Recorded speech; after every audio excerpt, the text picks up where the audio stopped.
Nkwaniriza ku MRA TV wetukuletera amawulire agafa mu ggwanga lya Uganda omusomi nze Nakano Ajimayi okugakutuusaako katulabe emitwe emikulu egikulembedde agaleero n'oluvannyuma tweyongereyo. Okuwoza empoza mu katale ka Ssentibali ku ddembe kutabudde abakozi baamu. Ebbeeyi y'amatooke yennyamizza abasuubuzi b'e Nakasero. Tukuleetedde abakozi b'ebigimusa mu ggwanga Uganda. Obulungi n'obubi obuli mu kukolera awaka.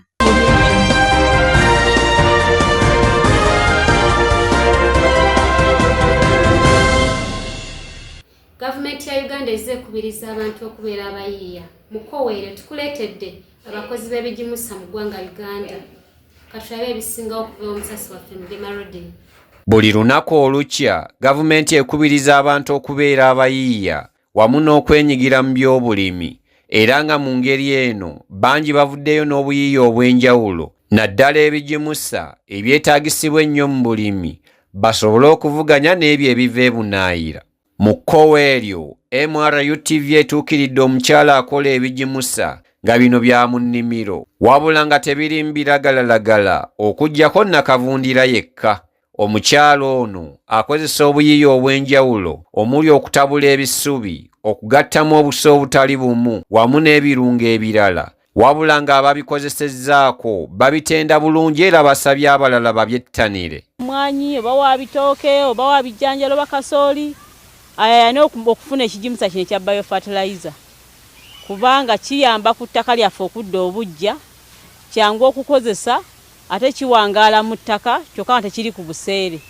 Kiro ya kasawo 25 ku katunda emitwalo 7.5 kyokka ng'ojja kasa ku kimera kyo kamala emyezi 8 ku 10 ate yongeddeko kigimusa. Jessica Nachiwu okuva mu kampuni yatandikibwawo bannayuganda eya Biofertilizer Africa Limited agamba nti bo okuvayo n'obuyiiya buno kyaddiriranga oggula ebigimusa ebitali ku mutindo kyokka nga baabigulanga buwanana ne bamaliriza nga boozezza ne baanika mu ttaka.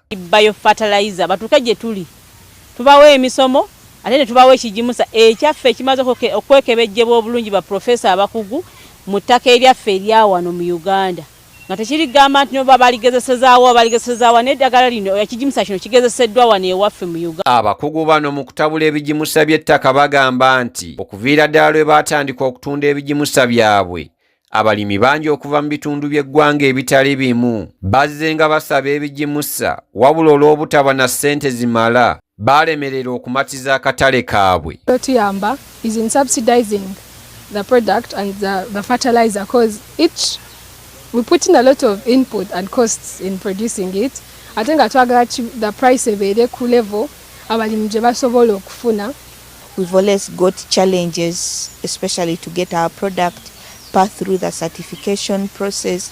It takes a while and there are more restrictions which I would love as a local company, a local investor, that as we are promoting Bubu, Build Uganda, by Uganda, I would expect more support.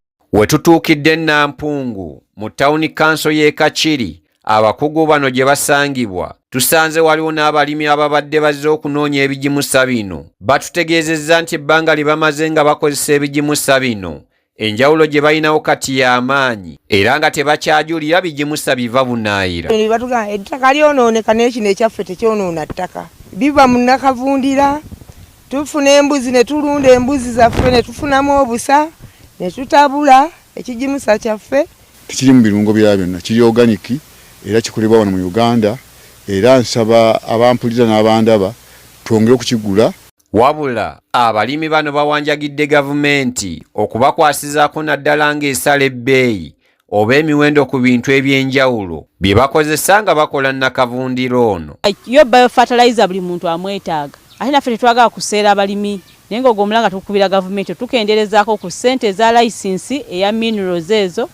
We want to be as competitive as possible, but as well we can't run out of these increased running costs of inputs and electricity.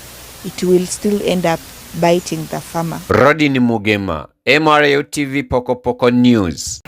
Ate wetuddako mu by'obusuubuzi abasuubuzi abakolera mu katale ka Ssentibali ku ddembe akamanyiddwa ng'Owino Market beesaza akajegere olw'emisolo gavumenti gye basoloozebwako.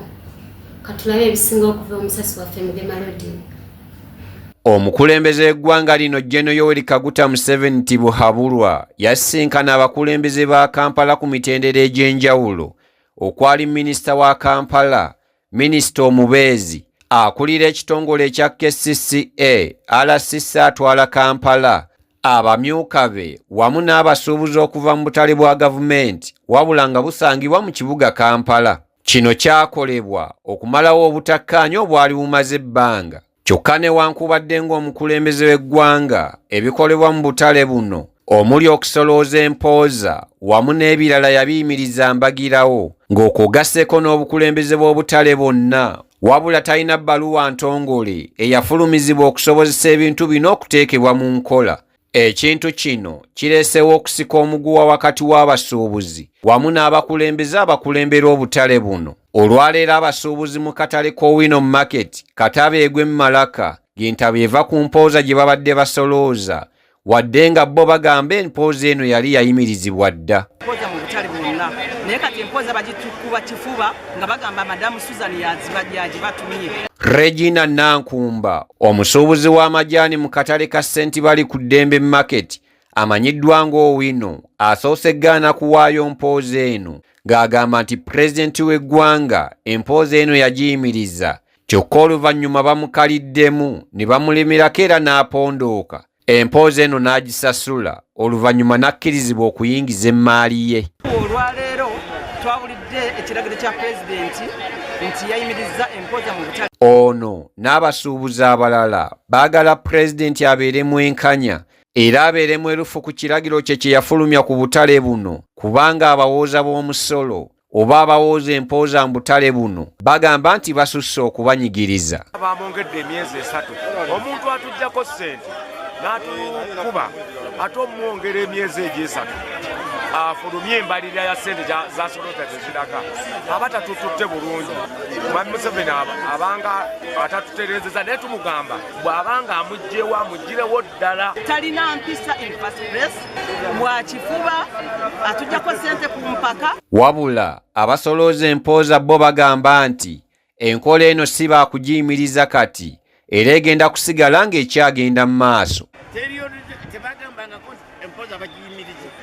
If it is true, bring the letter signed by His Excellency the President. Abasuubuzi ab'enjawulo mu katale kano bagamba nti ekyakoleddwa omukulembeze w'eggwanga kirungi nnyo era nga kigenda kuyamba okutebenkeza obutale buno. Kyokka ng'ebyo obizizza ku bbali, baagala ebbaluwa eyimiriza abasolooza emisolo kuba bagamba bagisolooza mu bumenyi bw'amateeka. Kyalakisako ogamba pulezidenti nti Susan abeerewo emyezi 3 etteeka we ligamba. Etteeka likola ku muntu ayina ebbaluwa ali appointed. Amangu ddala ebbaluwa tusayiningire yejje Susan afulume. Batekewo obukulembeze obulala. Obukulembeze obulala bwe twetaaga. Tekwagala kuwulira mu linnya Kayongo kubanga naye ebikolobero byatukoze biyitirivu. Tuwakanya otukuba ebbanga eryo ddene lwa nsonga ziffe abakkiriza mu demokurasi ate ye Susan atwalanga abalabe be. Yagabye emyezi 3. Twebuuza ono ng'ali mu ofiisi akola emirimu kati nga bwe yavuddeyo era bw'akola oba ng'ali mu ofiisi ng'atereza accountability amala atuviire. Kamada Bukenya agamba bakizudde nti abantu abalya mu ngalo z'abakulembera obutale buno balikozesa obudde buno n'ekigendererwa eky'okweremeza mu buyinza. Bulijjo tubagamba nti muno mu katale buli bamafiya Susan baakolegana nabo nga bawa ssente zajja ku bantu zatujja kukutulugunya. Ye mwennyini Susan yakiyogeredde ejjo mu maaso g'omukulembeze. Wabula kaweefube wafuba okwogerako n'abakulembeze abakulembera obutale buno y'abadde akyagudde butaka. Rodini Mugema ku lwa MRU TV Pokopoko News. Iyo ebbeeyi y'amatooke mu katale k'e Nakasero yeeraliikiriza abasuubuzi wamu n'abagagula. Katulabe ebisinga okuva omusasi waffe Nasozi Amina. Oluvannyuma lw'ennaku eziwerako ng'ebbeeyi y'amatooke emaze okweyongera mu bitundu eby'enjawulo mu katale k'e Nakasero, ebbeeyi eri waggulu nnyo era abaguzi n'abasuubuzi bonna si basanyufu. Mu katale k'e Nakasero abasuubuzi bagamba nti oluvannyuma lw'enkuba okuba ey'enjawulo mu bitundu by'obulimi, amatooke gafuuse matono nnyo ekireese ebbeeyi okweyongera okutuuka ku $3 kw'ossa n'Emitwalo 4 era bano beeyongedde ne batutegeeza nti ebbeeyi y'amatooke omwezi oguwedde yali wakati w'Emitwalo 2 ku $3 naye kati ezzeemu okwambuka. Tusobodde okwogerako n'abasuubuzi ab'enjawulo kw'ossa n'abaguzi era nga bano tebasobodde kulabikirako mu kamera zaffe batubuulire embeera eno bo bagyogerako ki. Nze ng'omusuubuzi mu katale wano ak'e Nakasero nsanze okusoomoozebwa kungi olw'ebbula olw'emmere y'amatooke erinnya ennaku zino. Ogenda okwekangana ensawo olujja wali osuubulwa $12 ne saa zino bagitunda $18 n'ogenda okwesanga kati nga ne bakasitoma nabo babuze olw'ebbeeyi eri waggulu. Amatooke ennaku zino gatunyigirizaamu nnyo ku lw'ebbeeyi. Ebbeeyi ennaku zino ya buseere liri ku 3, 3.4 n'abalala bakaguza 5 n'olaba ddala nga togenda kukola ki kufunako oba okolera ki kapito oba omuyingiramu. Ate ffe abahoteri tuba tunyigirizibwa kasitoma otamuteerako ttooke aba alaba nga atamuwadde emmere. Sigala nga okyekuumidde ku MRU TV Pokopoko News tukuleetere ebisingawo ku bbeeyi y'amatooke. Nsigadde nze Nasozi Amina Oggakusakira. Mutesa the First Radio University informs all students, parents and guardians that registration of students for a new academic year is ongoing at her headquarters in Chirumba Masaka and Kakeka Mengo campus. The university has got progress at both diploma and degree levels in the field of ICT, business, education, social culture and development studies, mass communication, civil and electrical engineering. All programs at Mutesa the First Radio University are accredited by the National Council for Higher Education and taught by highly qualified academic staff at affordable fees. Therefore, students who completed Senior 6 are requested to come at our campuses at Chirumba Masaka or Kakeka Mengo to apply. Remember to come with the following: birth certificate, O and A-level certificate, a registration fee of 42,500, 2 passport photos plus IDs of the previous school. For more information, contact us on the numbers below. Eyo nga tuvuddeyo nga tuzeeko mu kitundu ky'Eruzige okusobola okumanya obulungi n'ebisoomoozo ebiri mu kukolera awaka kw'abo abakolera mu bidduuka by'e Kampala. Katufune ebisingawo okuva omusasi waffe Nasozi Amina. Oluvannyuma lw'okweyongerayo okusaba abakozi okukolera ewaka, tusobodde okuleetera amawulire agakwata ku buli nsonga ennungi n'obubi obuli mu kukolera ewaka. Era ng'olunaku olwaleero tukuleetedde amawulire mu bitundu bya Luzige ebisangibwa e Mengo. Tusobole okumanya embeera abakozi gye bakoleramu era n'ebizibu bye basanga okuba nga bakolera ewaka. Abamu ku bakozi abaasalawo okukakkalabiriza emirimu gyabwe ewaka bo batutegeezezza bwe bati.